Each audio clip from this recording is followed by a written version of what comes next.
Bonjour et bienvenue dans ce tutoriel dont l'objectif est de présenter un outil d'aide à l'évaluation par compétences. Cet outil qui s'appelle Scholatix a été développé par des professeurs de mathématiques de l'Académie de Nantes et il est mis gracieusement à disposition. Alors Scholatix est conçu comme une interface d'échange entre les professeurs et les élèves, mais ici on va l'utiliser plutôt comme un simple logiciel de gestion de compétences dans lequel on pourra enregistrer tous les résultats des élèves et aussi obtenir une note sur 20 calculée sur la base de leur progression dans l'acquisition des compétences. Pour y accéder, il suffit de saisir Scholatix dans un moteur de recherche et ensuite de cliquer sur le module Évaluation par compétences. Alors pour pouvoir se connecter au départ, il faut s'inscrire en cliquant ici. Alors il faut bénéficier d'un compte mail académique. Et ensuite, on reçoit assez rapidement un identifiant et un mot de passe. Donc avec ces informations, on peut se connecter et donc accéder à un compte enseignant qui nous est propre. Alors sur la page d'accueil de ce compte, on trouve 5 menus déroulants et à droite des blocs qui correspondent aux classes. On verra tout à l'heure comment on fait pour saisir les noms des classes et les listes des élèves.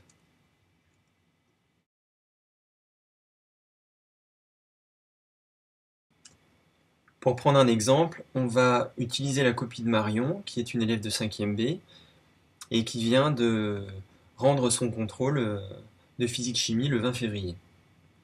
Elle a obtenu donc les résultats suivants pour chaque compétence.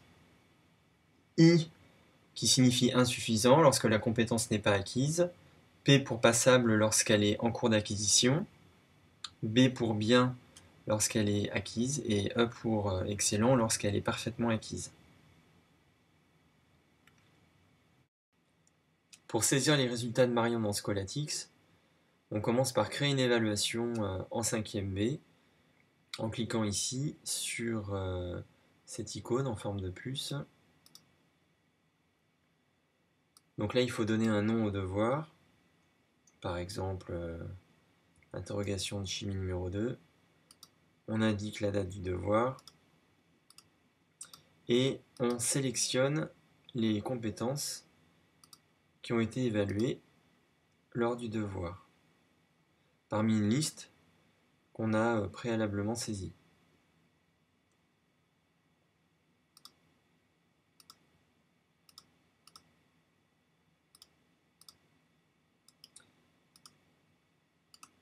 Voilà, une fois qu'on a terminé, on descend en bas de la page et on clique sur « Ajouter le devoir ».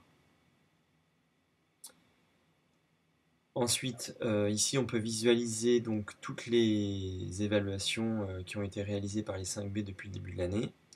Et on vérifie que l'interrogation de chimie a bien été ajoutée. Alors pour saisir les résultats, on va cliquer sur cette icône où on voit une flèche en mouvement là.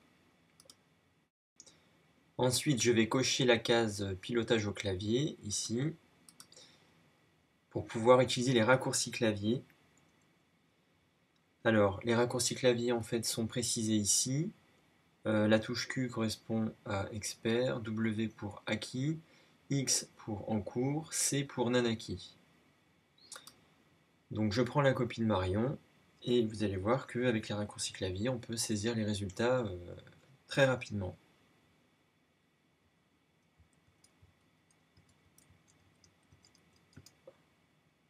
Voilà, c'est fait.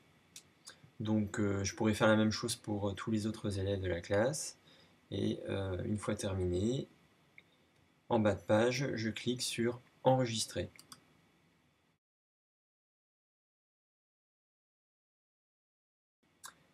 Alors sur la page d'accueil, dans chaque bloc classe sur la droite, on a plusieurs icônes.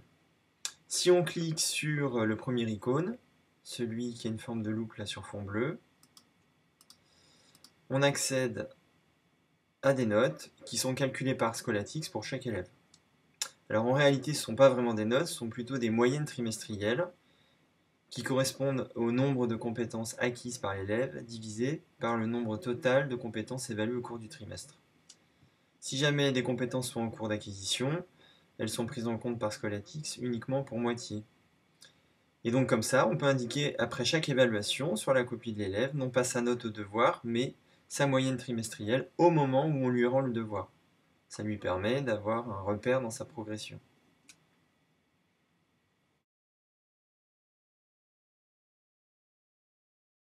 Un des avantages particulièrement intéressants de Scholatix, c'est qu'on peut personnaliser la liste des compétences qu'on souhaite évaluer.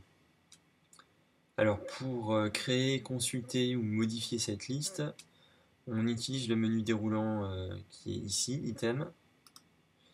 Si par exemple je clique sur liste des items, je retrouve la liste des compétences que j'ai saisies.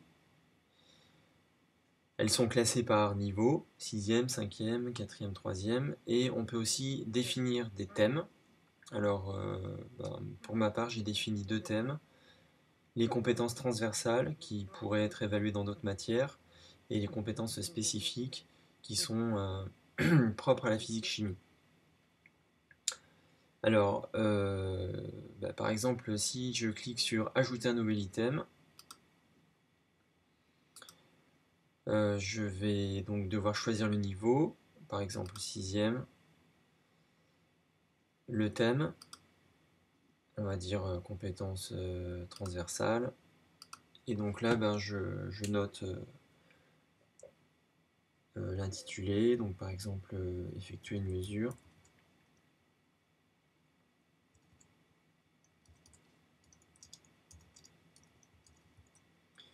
Et je pourrais continuer comme ça en mettant plusieurs. Une fois que j'ai terminé, je clique sur ajouter et je les retrouve dans la liste. Voilà, effectuer une mesure niveau 6e, elle est là.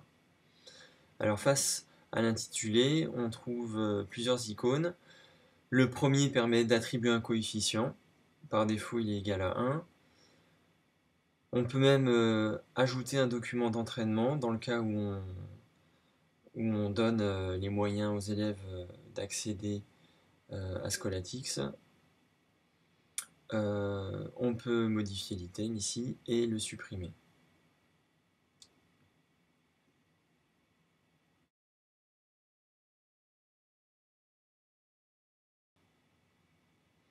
Donc évidemment, au début de l'année, à la rentrée, il faut saisir toutes ces nouvelles classes.